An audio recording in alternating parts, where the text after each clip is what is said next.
Hello. Hey. How's it go? Welcome to the Souls Talk podcast. Right now, having what I call our Microsoft Power Hour. I am joined today by my.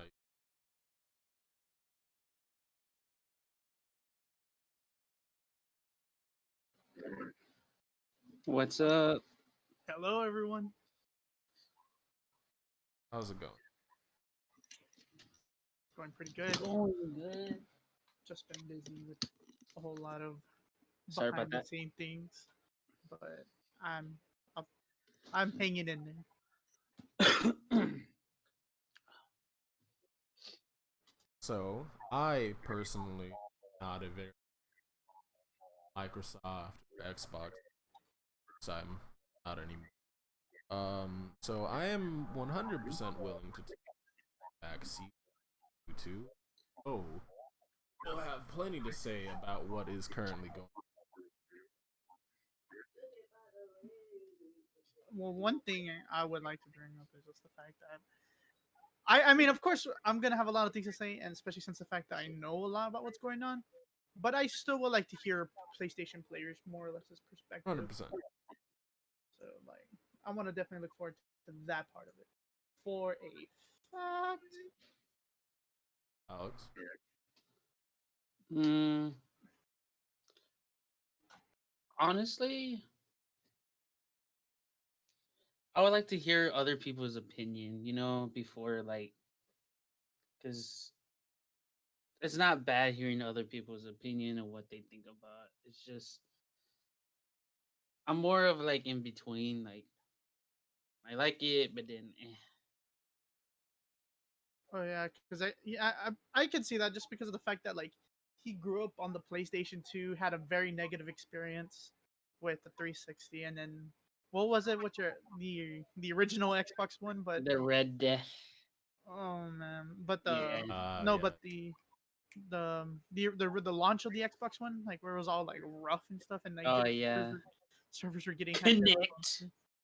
The Force Connect, yeah, but for sure, I think from where Microsoft was having all those mistakes and all those issues, I'm really excited for the fact that now we're seeing a progression in the the landscape of where Phil Spencer has actually taken the time to actually listen to the issues, and with the past people who ran Xbox clearly lost touch with what people wanted, the gamers wanted. They felt that they wanted TV, movies, they wanted this entertainment center, which I understand because the Wii was kind of that casual market. They wanted to tap into that.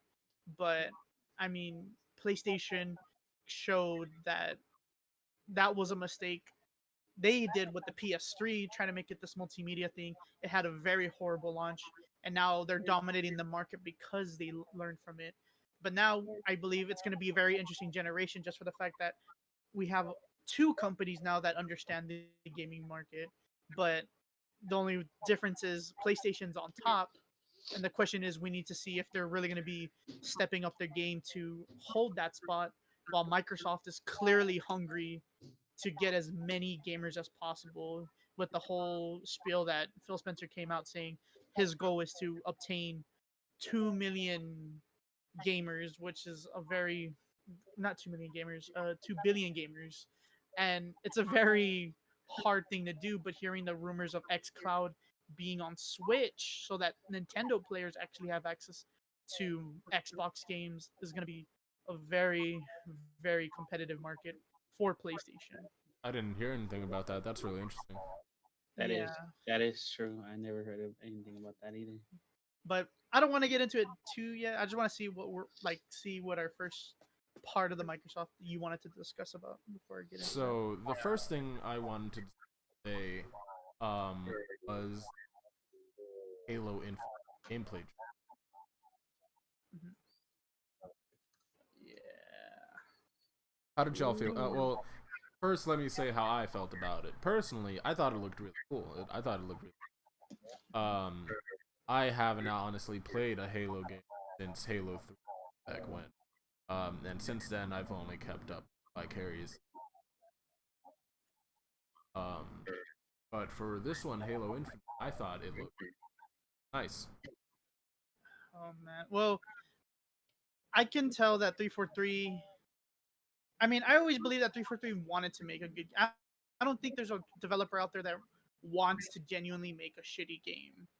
But with what's been going on with 343 with the loot system in Halo 5, the trying to be the next Call of Duty with Halo 4, clearly 343 wants to show that they're not just an FPS game. They're not just the standard space shooters like Borderlands or something. Like they are one of the, if not the father of FPS games. I wouldn't call it grandfather because I believe that belongs to Wolfenstein and Doom, but they definitely set the precedent of what an FPS game should be on a console. And now the competition is very steep. The whole FPS genre is not as popular as it used to be, and would believe that 343 has to rely on more, not just on nostalgia factor, because clearly that's what it is, part of it, but to show that there's a future for that classic Halo, the Halo that everyone has been begging Microsoft and 343 to get to, but clearly the only place that the only company that's really done that is Bungie, and Bungie's off doing Destiny. So it's really up to 343 to kind of bring everything together. All this convoluted plots of Halo 5, the books, the TV shows, and the characters from Halo Wars 2, which is a very popular one, to bring it all full circle in this game of Halo Infinite, which, in my opinion, oh my god, it is breathtaking with that new engine that they developed, the Slip Space engine. I mean, I think as a visual standpoint, they nailed it. Like, it feels like a continuation of Halo 5, but it feels like what Halo should have been in the first place and has never and should have never changed. Because they had like this weird art style change where the Prometheans were now orange and it just looked too weird. It just didn't feel like what Halo 3, 2, and 1 had set in stone. And so now they're going back to that original art style, and it just whew, gets me going, if you know what I'm saying. Yeah, I get you. Like for me, for my opinion, like Halo Infinite gameplay trailer wasn't even that bad. To me, it wasn't. I was mostly excited just to see it. Like, cause it's like what you said. Like, it gives you that feel like, oh, Halo Infinite is gonna be like Halo Combat Evolved, the first Halo, and like you could already tell like the details from it, and like you could already feel like, oh, this is from the first one.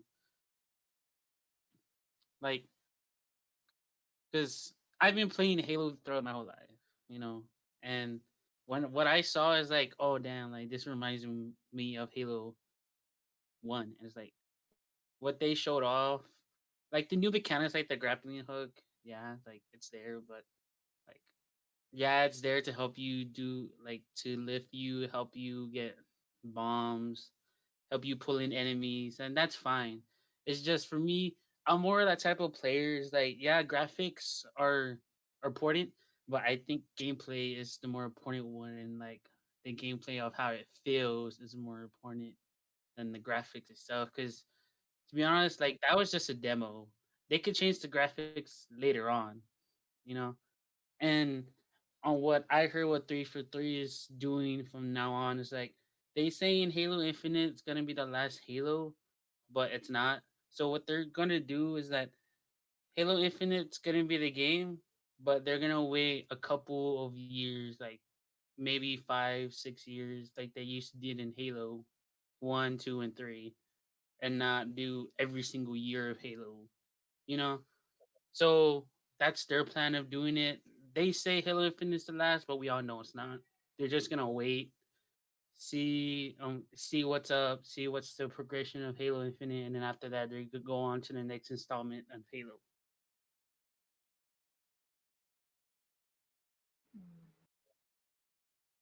Hmm.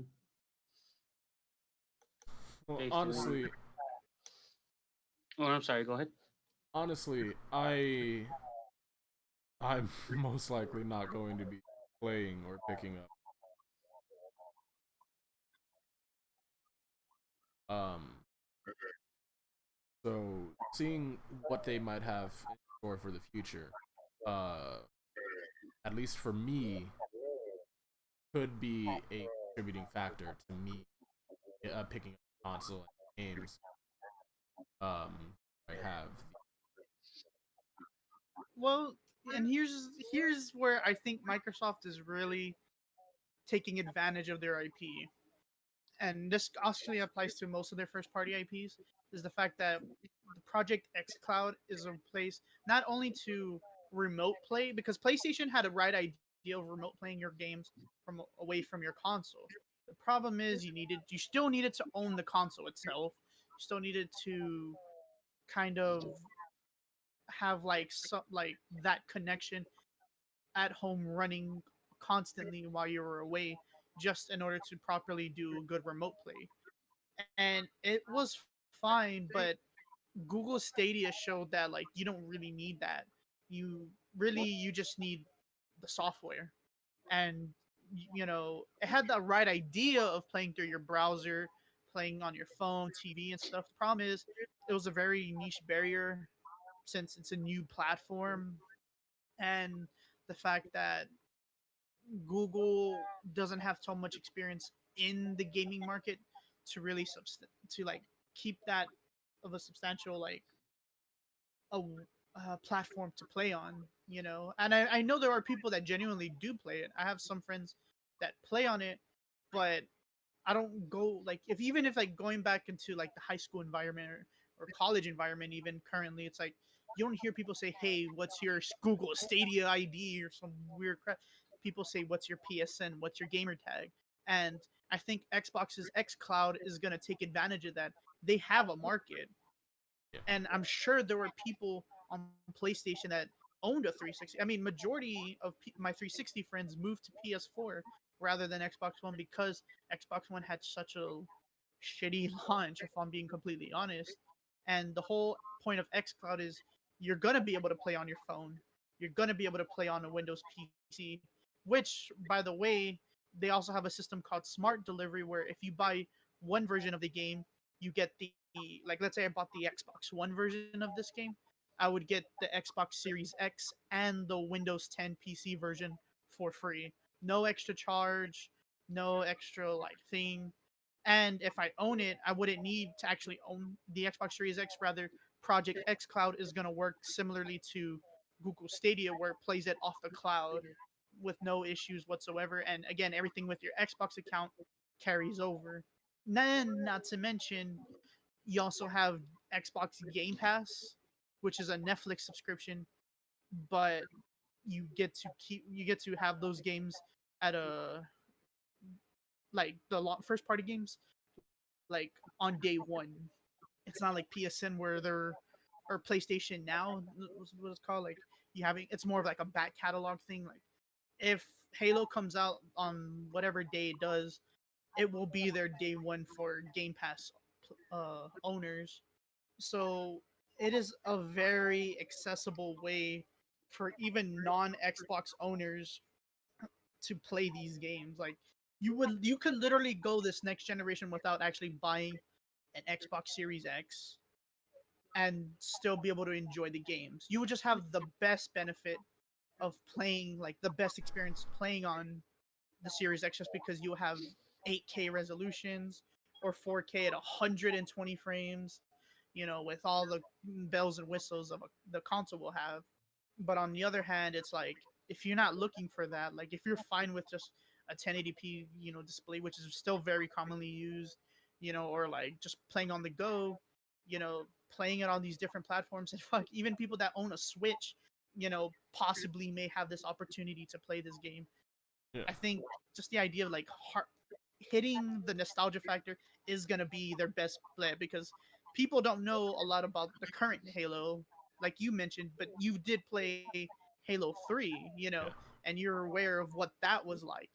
And for them to hit that kind of market and say, "Hey, this is what this is like it's a possible way for Xbox to kind of sneakily take those players from those other platforms onto it." And I'm sure Nintendo Switch is not going to have a problem with it, because you could buy the cheaper console, literally buy a Switch, still play games like Smash Brothers, Mario Kart, and stuff like that. But then the big triple titles like Battlefield, Halo, Fable, like experiencing that on the Switch, like it's like the best of both worlds. And it kind of hurts PlayStation, because then it's like if you didn't want to play games like Spider-Man, which would hurt me, but if you didn't want to play games like that, you don't have to. You could play both Xbox and Nintendo games on one platform.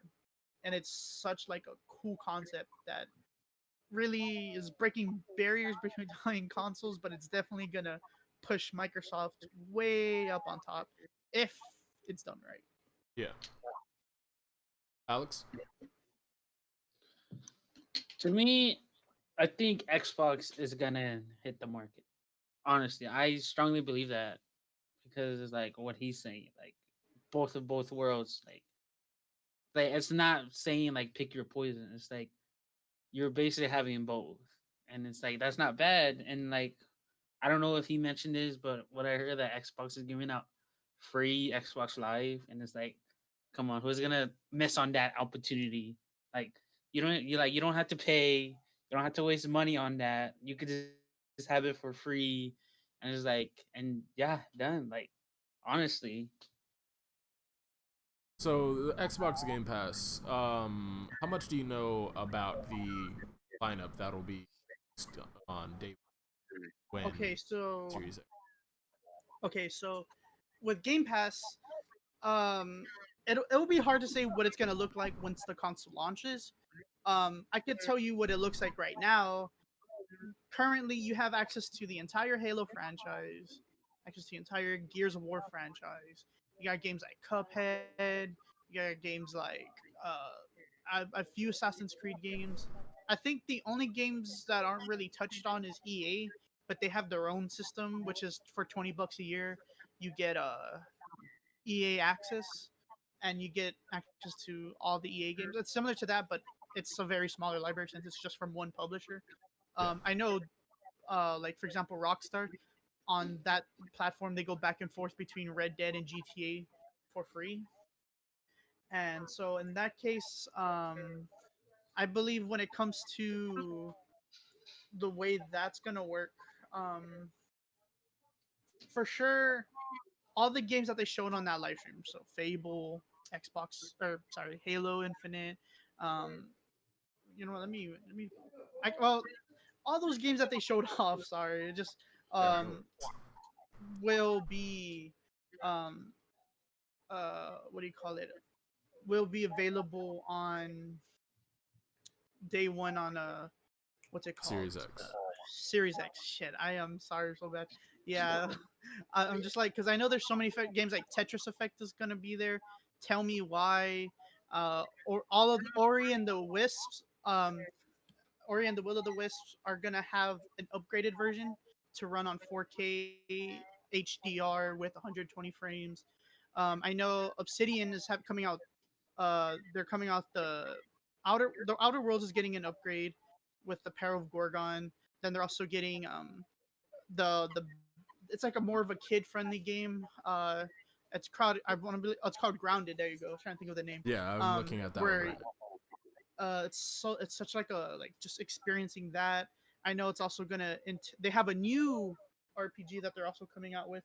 Oh man, I've never heard of it, but I my understanding is Obsidian's really good with making RPGs, so I'm looking actually into it. But two games for sure I wanted to really kind of put my hands through was Psychonauts 2 because I like the first one and like that just looks really like um it looks like a Stands out. really like it stands out for me, but just because it's like the kind of like nostalgia factor, I guess, to it. And then the other one that I'm trying to look for is oh man, I really wish I could figure out the name. It was for the it's oh man, it's been stuck on my mind, and I've always mean to look it up. And every time they even show the trailer, Are you, talk- I can never like are you off the talking top. about It's Avowed? where oh let me see. It's the game where uh it involves a woman who's able to travel between like two different parallel universes at the same time. Like oh, um is it called a medium or something? Medium, there you go. Jeez, man, I knew it was like some easy ass word too. Um, but medium is such a cool concept because it's like it like you can switch on the fly where it takes advantage of like the SSD that's in the console. But the idea is like you're walking through a hallway like for school, but then like you can immediately activate to the opposite dimension where she's walking through a a pit of with demons trying to kill her, and she can physically see these two dimensions at the same time in the same point of each universe. And it's such a cool concept because you actually have to use both environments to your advantage to help fight bosses and to kind of traverse the world. And I believe like I'm not. They showed in the initial trailer like she was pregnant, but then her not being pregnant. So I'm not sure if she's looking for a kid, if her child died, or what's really the situation with that. But I really like the concept of just switching back and forth between two worlds simultaneously, like in an instant, you know. And all these games, the fact that they've really taken the time, like you can tell, like instead of trying to rush out exclusives to compete with PlayStation, like sure it must have sucked as like I can imagine like as executive of Microsoft seeing PlayStation come out hit after hit after hit of exclusives and not be able to actually give something. But I truly believe that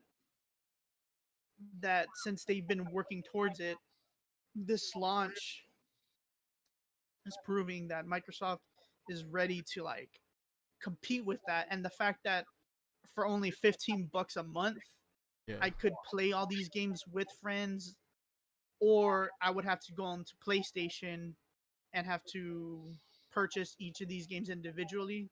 To the consumer, that idea looks better because you're gonna have more ways of playing it, and I think it's really gonna push them to stand out against PlayStation.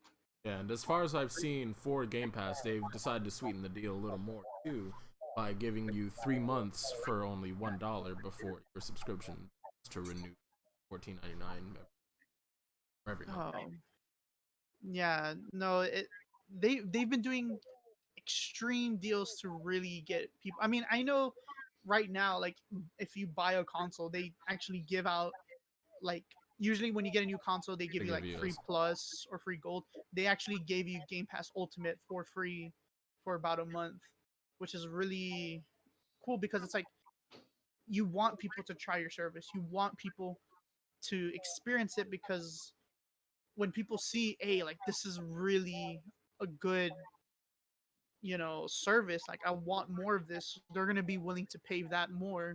And in terms of Microsoft, they're going to see it because they get a bigger user base, and in turn, once they get to play some of these games, they can choose to buy it or just continue paying the service, and they will still technically paying the service would put more money into the pocket, but I'm sure for the consumer it's a lot easier because you're not having to always pay $60 every so often for a new game when you just use your current subscription to like just play these games on day one. You don't even have to leave your room. You don't have to like go out to the store and buy it. You Yeah. just you buy it, the service.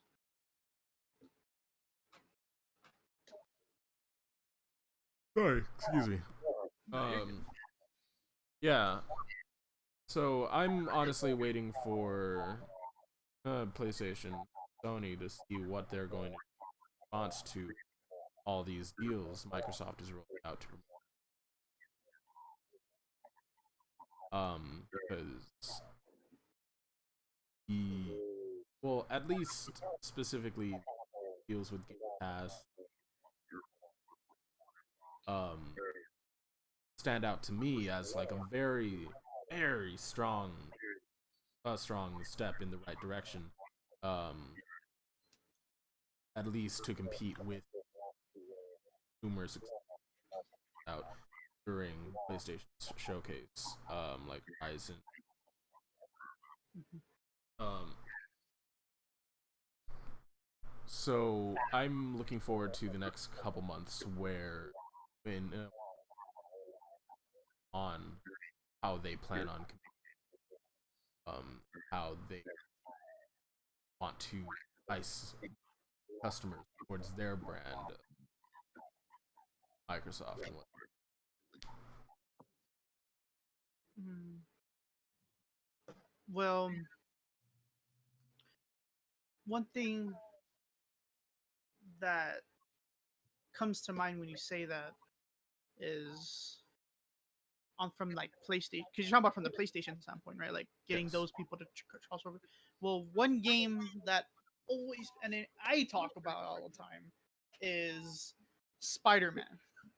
Spider-Man is such a big IP for PlayStation. I mean, even in the movies, Disney and Sony are fighting to this control for that IP, and there's no doubt about it. If you have Marvel, you're successful. But if you're gonna have Spider-Man, you're gonna be rolling in money because Spider-Man brings in the cash. And one thing that I have noticed when the first Spider-Man launched was the first game that they compared it to was Batman Arkham, the Arkham series. Yes. Well, currently Warner Brothers is selling off their Warner Brothers Games division. So all of DC, of like their entertainment, their games and stuff, is being sold off. And everybody is noticing that Microsoft is actually looking into purchasing that.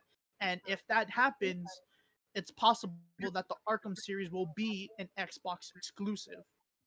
And you're tapping into literally the DC fanboys who love Batman. And I know plenty of people who love the Arkham series a lot more than they like Spider-Man PS4. And personally, two things that I would say is one, I would slap them because how dare they hate Spider-Man.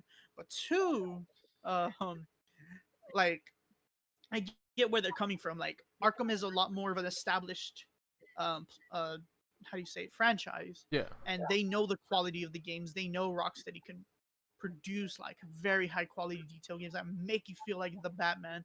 And then just to hear exclusively on Xbox, PlayStation's gonna be definitely losing a good majority. Not, I wouldn't say like 50, maybe like a good 20% of their player base because I know people who are a PlayStation exclusive people, but they don't like Spider-Man. They prefer the Arkham games, and if they wanted to play those games, now they would be forced to either one purchasing an Xbox or two using an Xbox subscription service of some form, whether it's on PC, phone, whatever the case is.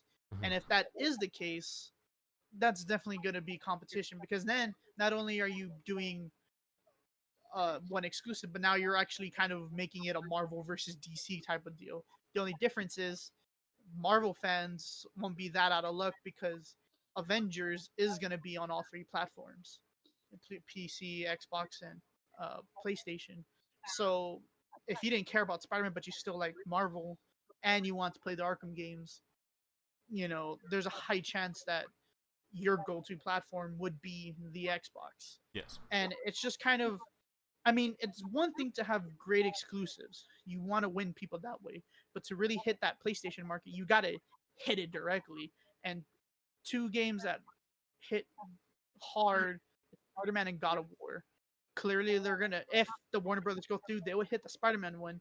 When it comes to the God of War franchise, they really got to hit to where that nostalgia is, and the biggest nostalgia being Fable. Fable has been a demanded game since like the early years of Xbox after Part Three, and we don't know too much about it. They didn't show that much, but the fact that they acknowledged it, they made it like the game to wait for at the end of the stream. It says like it says a lot about how popular the franchise is.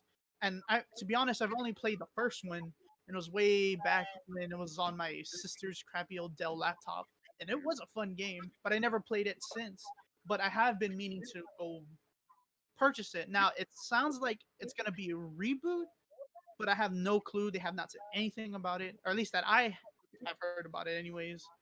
But I feel like this would be a perfect opportunity to get it. And with all those games in mind, the only other thing I could think of is if it's an even match, what's the one thing that Xbox can do to really like put the nail in the coffin into getting a PlayStation person to switch over to Xbox? And the only thing I can think of is the subscription service. And not in the sense of Game Pass, but removing Xbox Gold. And I don't think it'll be truly gone, but I think it's safe to say that as much as some people love the Xbox, as much as some people love the PS4, I think both parties can clearly say that they are tired of paying a monthly multiplayer subscription.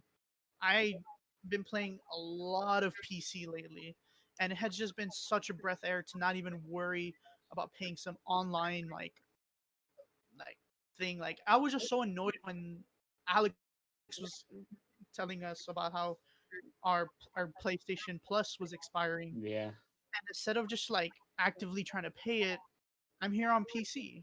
Yeah. And I think if you take gold out of the equation, it's gonna look like such a sweeter deal because now when people see a console, they're thinking $400 plus $20 a month plus $60 a game.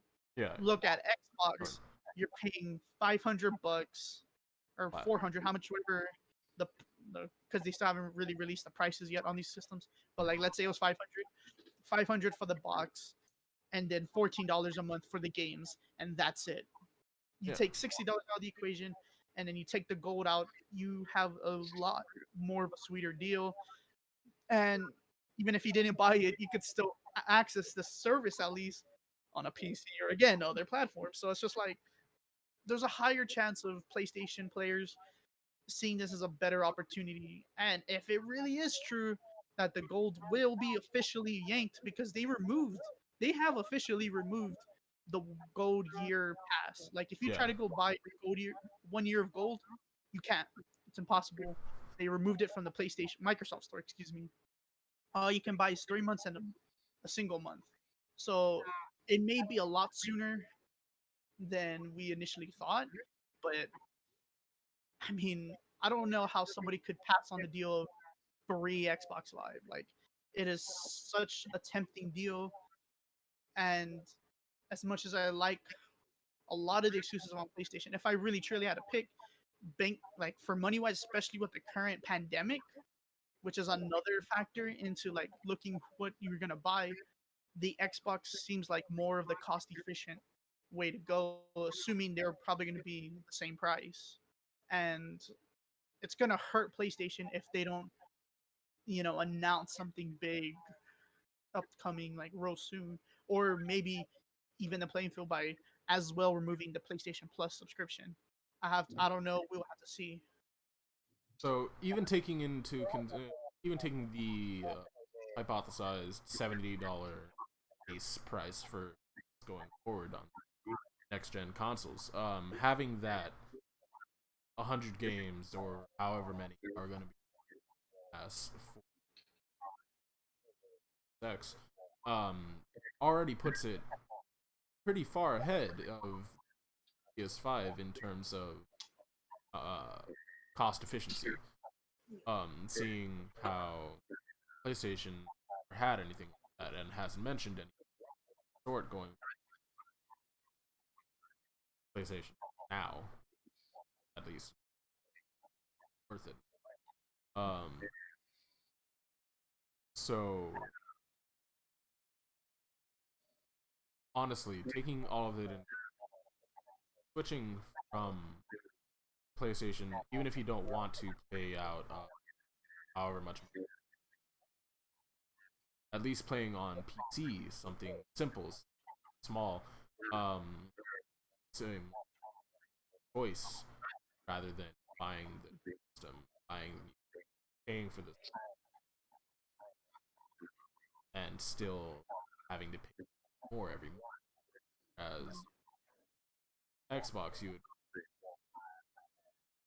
lowball it at around 700, counting, including the yeah, not the PlayStation 5, it would be that 700 add on $70 for 140 for.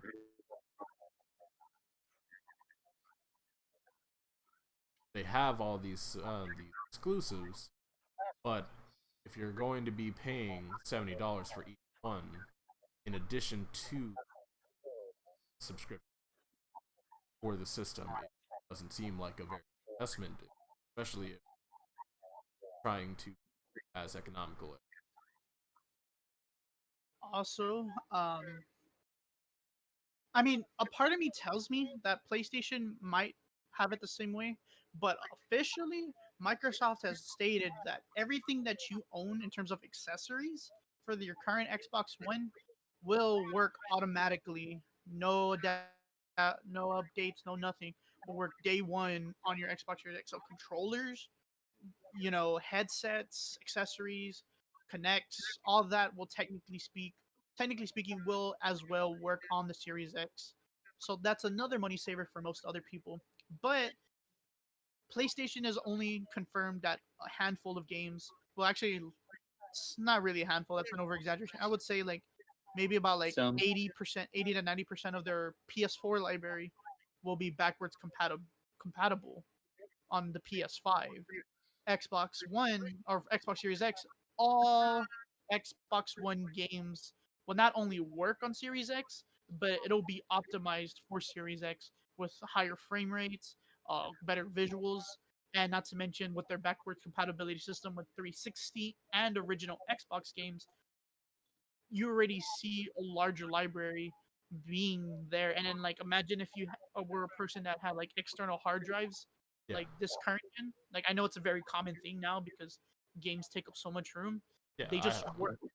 They just work on Xbox. Like you could, they've confirmed that you could just plug that same hard drive into your Series X. You wouldn't even need to buy wires if you just had the system. Pulled your Xbox out, and used those same connections to plug everything back in. It'll work. No hesitations, no updates, no like workarounds. Like it'll just work. And hearing that, it's definitely a lot better of a pill to swallow compared to the concept, the idea that I would have to reinvest in headphones because I know PlayStation is doing the whole 3D surround thing, and as cool as of a concept it is, I want to know could I use my old accessories, my PS4 controller. Now, you probably could, maybe. I don't. I see them doing that. It sounds like they will, but they have just not officially confirmed it. Xbox is not only confirming it, but they're using it as a selling point for the console. Like everything just works, and I guess that's why the controller looks very similar. Because I know at first people were very disappointed, and in a way I kind of was too. Like it just doesn't feel like that big of a jump in terms of controller design. But I know that the Xbox controller is also a very popular one, and messing with it could also anger fans. So the idea that you could just use that same controller, it'll for sure keep the current Xbox players, but PlayStation fans could also see this as an opportunity saying, why do I need to keep buying new accessories, new products just to use my new console when I could stay on the Xbox ecosystem, and essentially capitalize like how Apple does and just have everything just work with each other. No updates, no things like just if it works on one device, it'll work on this device. And it is such a great like value for the buck. I mean, I think in a way, even though it's hurting everybody, somehow actually managing to use COVID-19 as a means of capturing more customers, like in a way, it was kind of the best thing that could have happened to Xbox because now their deal looks a lot sweeter to take in compared to the PlayStation. The only thing that Xbox is going to have a hard time competing against is just the fact that there's people that are going to be PlayStation diehards. And I mean, who can blame them? PlayStation 1 knocked both consoles out of the park. PS2 literally put the nail in the coffin with the Dreamcast and dominated, still currently being the highest sold console of all time. PS3, while it had a horrible launch, came out on top at the very last minute at the end there, and then PS4 just slaughtering the Xbox One. You're gonna have the diehard fans, Yeah. and those are the ones that are just, you really got to do. Microsoft would have to do everything in their power to really draw them in. Yeah. Myself And included. Because it's no secret I am a massive Persona fanboy. I will die by that game. So not being able to bring my save after I've spent literal hundreds of hours on this game, going forward into the generation, doesn't really provide me any incentive to buy the next gen. Um, I'll just have everything I love and everything I want on my same. and I mean, I'm not sure. I mean, again, they say 80 or 90%, but they haven't officially given a list of what games will be compatible. Now, I know PlayStation is still trying to find a way, is still working on getting all the games working on there, which is cool, but that's only PlayStation 4 games. Like, I know people want to be able to play PlayStation 2, PlayStation 3, and even PlayStation Classics. Like those are their big hits. I mean, those were the consoles that helped make PlayStation what it is today. And Yeah. the fact that Xbox is proud of their history, like of course they have bad history, but they're proud of it though because it's what they did. Everybody makes mistakes, but they showcase it. They say like, this is our entire history. Play it. It's open to you. You have multiple access of either playing the actual discs or repurchasing those games through the Microsoft Store. It makes so much sense that like there's a lot more brand recognition there too that they want to push to people. They want to say we've been here too, but unlike PlayStation, you can experience it here on the Series X at its best because not only is it playable on the Series X, but a lot even the original Xbox games are getting reworked and updated to play maybe on a 16:9 ratio and even support for HDR, which has never been done before because these older games were never meant to be played with a flat screen HDR. They were meant on old box CRTs, and the fact that now they showcase the HDR and what it looks like on a game like Fusion Frenzy, which is an original Xbox game. It looks freaking fantastic. Like the colors pop so much, and again, you can only get that on the Series X, so that's how they're drawing in people. But just the fact that it's available is such a good way of showing customer appreciation. And again, really the only thing that's stopping him is gold. And if they do go through it, then I really don't see why Xbox could not compete. I mean, again, it's just the PlayStation fans. Like they really got to start hitting those people because a lot of people are only it's the people that are just trying to save money. They're gonna naturally go to Xbox even if they had a PlayStation. It's just those diehard fans. Are you gonna be able to get those fans to come to your platform? And to be honest, at first I wasn't, but now, as much as I am a big Spider-Man fan, I am second guessing it. Like, I really thought that PlayStation sealed the deal for me. I really thought that this was it. This is gonna be the console, but I love Halo. They've made me feel like I want to play all these games that are there, and then the cross deals they've been having a close relationship with Nintendo. You know, and not to mention Microsoft and their studios, their Xbox Studios kind of deal thing. Like they have like their own like thing where that's what they're considering all these first party studios. Um, they're actually talking about purchasing out a lot of Japanese developers, and I, there is not a confirmed like answer to this of who they're looking at, but there have been rumors that Sega is one of them. Um, Parts of like big RPG makers getting exclusive deals on the Microsoft Xbox. I mean, Microsoft, like, no doubt about it, has struggled in the Japanese regions and in the Asian territories in general. And the fact that now they have the potential to actually gain some of those audiences, it's really gonna change. If they don't come out on top, that's fine. But they're definitely gonna be the ones to change it in terms of the landscape of this gaming market. Yeah, that's honestly a big factor for now. If PlayStation tomorrow they decided to release anything, small bit of information saying, "Hey, we're going to not only are we going to keep our Sega, Square Enix, places like that, but they said right out the gate on the 5, we're going to be having all of the old titles, all of these old Persona 1 through 5, Final Fantasy 1 through 13, PlayStation available for play, that would 100% sealed to no more doubt in my mind.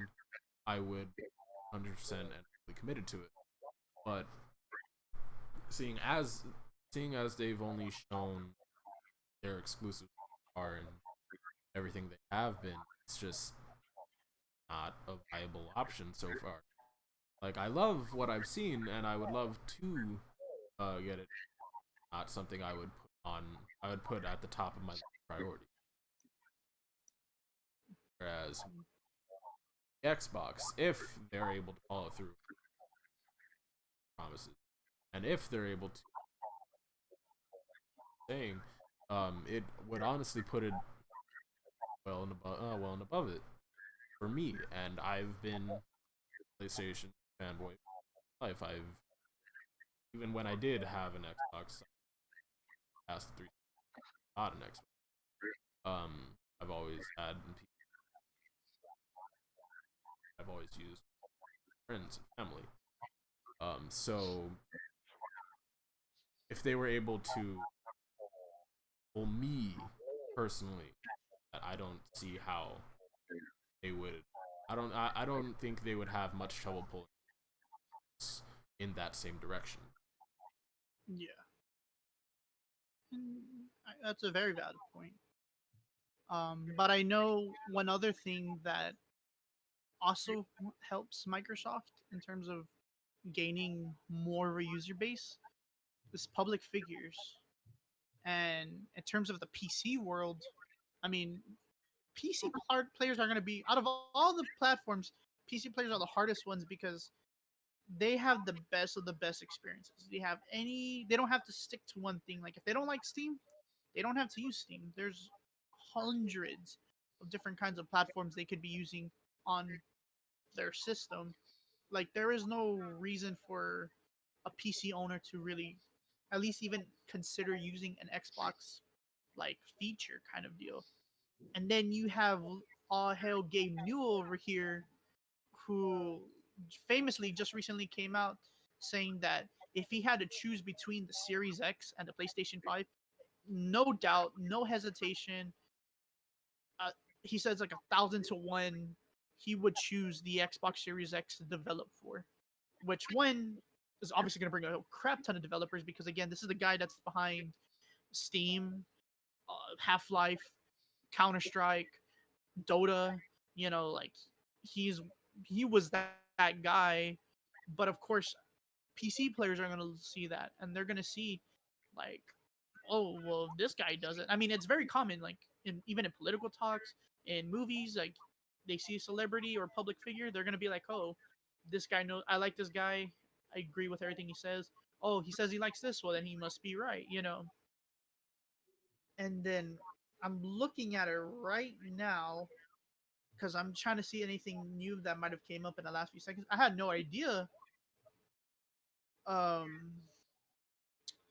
Okay, so apparently what I'm looking at right now, World of Warcraft, very popular franchise, confirms that there was an error, and they say it, but it seems like at one point, World of Warcraft Shadowlands was apparently at one point listed as an Xbox game. Now I'm reading right here. It's saying it was currently they currently have no plans of bringing it to the Xbox Series X, but I think it has definitely for sure brought out a lot of attention because I mean I think a lot of people would want to play more PC based games on on their console of choice, and if they get games like that onto their system, um, it's gonna be more of, I guess you can say, of an incentive for more PC players to use the Xbox platform of any kind, whether it's through their PC or actually purchasing another console. And then with smart delivery, no longer is anybody gonna have to buy the PlayStation version of this game and then the PC version of this game like I had to do because that's what I had to do for a long time. I mean, I play on on the PC, and it gets tiring and sickening to buy two of the same exact game just so I could play it on my PC. When on Xbox now they're gonna offer that smart delivery where if I buy the one game, it works on the other platforms, PC, XCloud, and even possibly Xbox One if the developer allows it. And it's such a cool concept, and I would like to have seen PlayStation do it, but for being honest, this is Microsoft. They have Windows, so they've never really taken advantage of it, but now they really are. Now they're really pushing the fact that they own pretty much a good majority of PC players just because of the operating system. Like, there's just so much seamlessness throughout this entire ecosystem. Again, it's just the fact that you would be stuck on PlayStation, like like you are such a diehard PlayStation player. Like those are the really ones that are gonna just probably be for sure on PlayStation. I mean, of course, things can change because, I mean, really, when it comes down to, it's just what the friends play and what games you want to play, and that's what it really comes down to. And I think Xbox has an opportunity to take a bunch of these, but none of this will be. All of it will be for nothing. Excuse me, if they don't actually continue with working with these developers, working with these game publishers, and making some of the most popular titles exclusively on Xbox. You know, if one day we woke up and then we found out that Insomniac Games left PlayStation, which it definitely won't happen because PlayStation sure is not going to give them up. But if they just said we're leaving PlayStation, we're going to be with Microsoft and Xbox, like that'll definitely take a chunk out of it. But it's not, so Xbox has to prove with the current IPs that they can still pull it off. Sorry about that. Alex, you've been silent. How do you feel about what's currently Xbox's release and them trying to acquire more users for this? Well, for one, I think they're doing great with that. Because honestly, it's like I told myself since like what I'm hearing about Xbox from all over the news, I even told myself I think I'm guaranteeing gonna get an Xbox first, then a PlayStation. Like that's what I told myself when it comes out. Because what they're doing is smart. They're thinking outside the box. They're not keeping everything inside the box. They're figuring out new ways. They're figuring out how to beat PlayStation of their ideas and stuff. While PlayStation's over here, like, yeah, they're lacking, but they're not telling us. While Xbox is like telling us everything, like, oh, well, you're gonna save much more money than buying new things. You're gonna be playing like what he said, like you'll be playing your old games from day one. It's like basically what they're doing is like they're just saving you a lot of money through this whole pandemic because honestly this whole pandemic like sucks and people are like don't know what to do, well almost sometimes, and they don't want to go out and buy games because they're afraid they're gonna get sick or and get get caught and go to the hospital. They rather be they rather be in home playing games than going out. Yeah, again, you could buy games online, but with the Xbox Game Pass, you're basically getting games from all over, and you're staying at home, and you're getting those games for free, and you're not buying games. You're getting them for free, and it's Yeah. like, what's what's like you can't to me how I feel like you can't pass the deal. Like yeah, again, it's your choice. You could pass it up, but for me, it's like oh, I'm gonna get that to save money. You know. Oh shit, that and you know what? And what Alex is talking about, I totally like forgot about it. But so I think okay, so currently PlayStation has two consoles available: the PlayStation 5 and the PlayStation 5 all digital. And if we're using Xbox Series S, as an example, or Xbox One X. God, okay, the naming sucks though. It's not gonna. I'm not gonna fret that. Xbox naming sucks. But if Xbox One S is any indication, it's probably only going to be a $50 to $100 difference between the two systems, because all you're doing is just removing the disk drive. And then clearly, it seems like PlayStation wants to push the all digital version more because one, it's going to be cheaper for the consumer, but two, um, it's going to be it's kind of what I feel PlayStation had in mind, because you can tell by the design of the all digital, it looks nice and sleek, while the one with the disc just seems like it was an added tumor that they added to the side of the PlayStation 5, Like a and it seems bumpy. like an afterthought. But it's going to have those two options. But I totally forgot that Microsoft still has the Project Lockhart in the back burner. We still don't have no clue what it is, Oh yeah. but it's supposed to be a weaker version of its brother series, the Series X. And if it's anything like this console generation, there's always two. It's the Xbox One X and the Xbox Series X, and I think they want to push that to the next gen. It's going to be a weaker system, but let's say Xbox Series X is $500. Day one on launch, Lockhart will probably only be like 200, $150. It's going to be more powerful than the Xbox One X, but it's going to be less powerful than the Series X. And if like that's really going to draw customers, because in terms of the Xbox brand, you don't hear a lot of people owning the One X. Like I feel like I'm the only idiot that does own it. But like for example, Alex, he owns the Xbox One S, and it's a very common console to own. And I feel like with Project Lockhart, that still has yet to be announced, um, if it is on launch, mama and grandma, whoever's buying the system for anybody, daddy, whatever, is gonna be going to a store and he's gonna see, whoa, what does Billy want?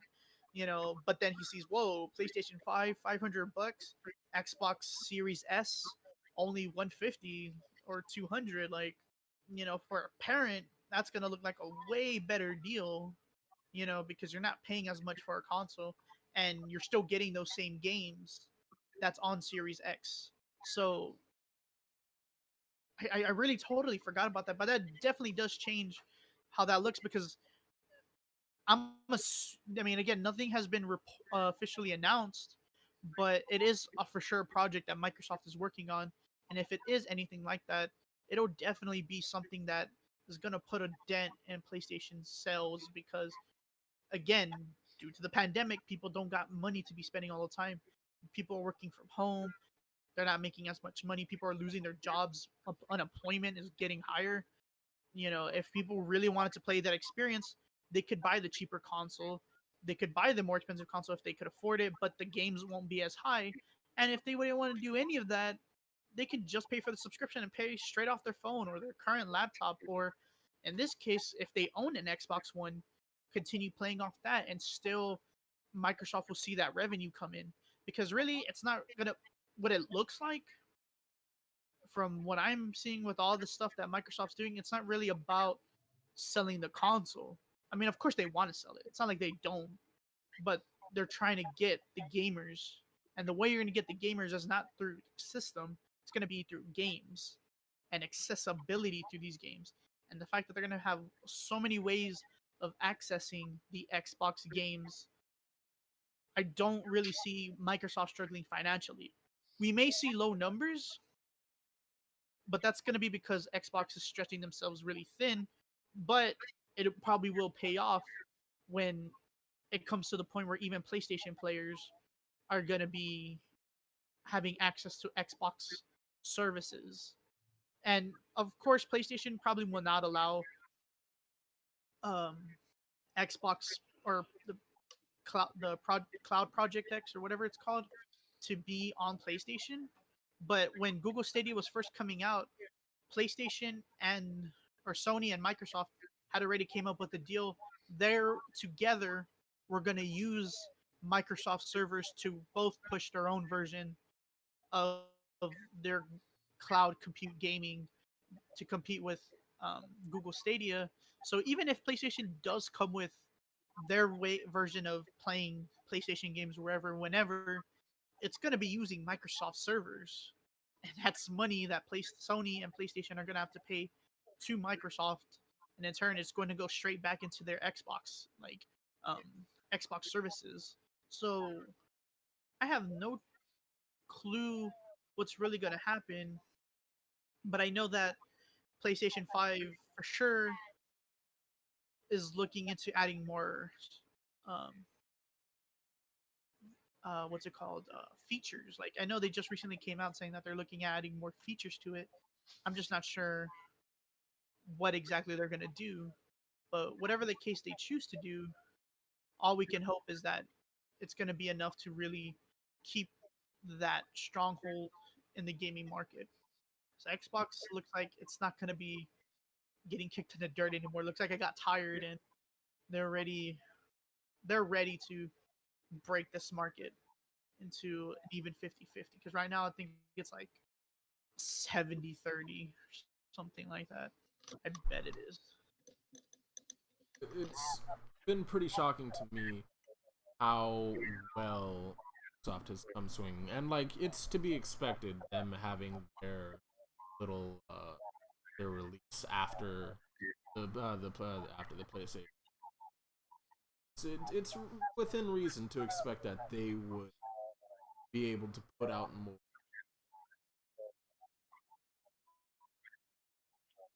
But for them to come out swinging as hard as they was really impressive. And if going forward they're able to continue with this, um, I believe fairly strongly that capitalize on it well,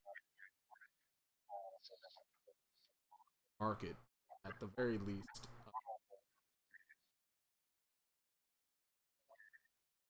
gain an advantage. Uh, Fan base.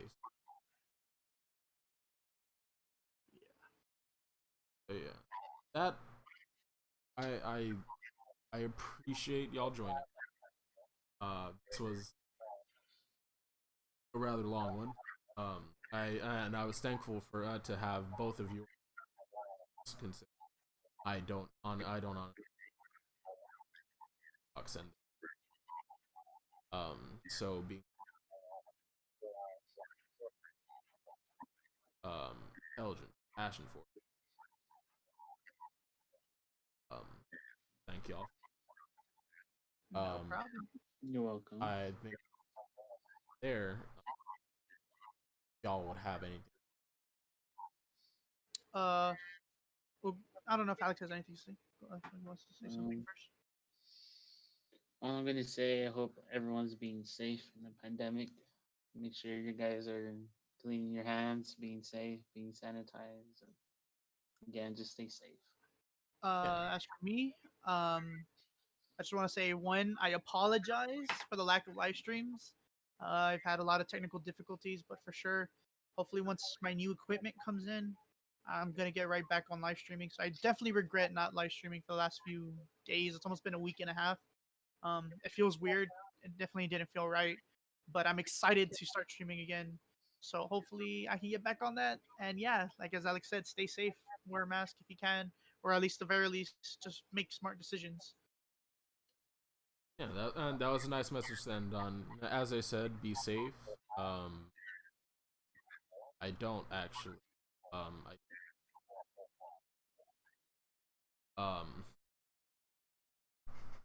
and please don't be stupid. Wear a mask. Wash your hands. Don't touch people. Sneeze on people. Don't be an asshole.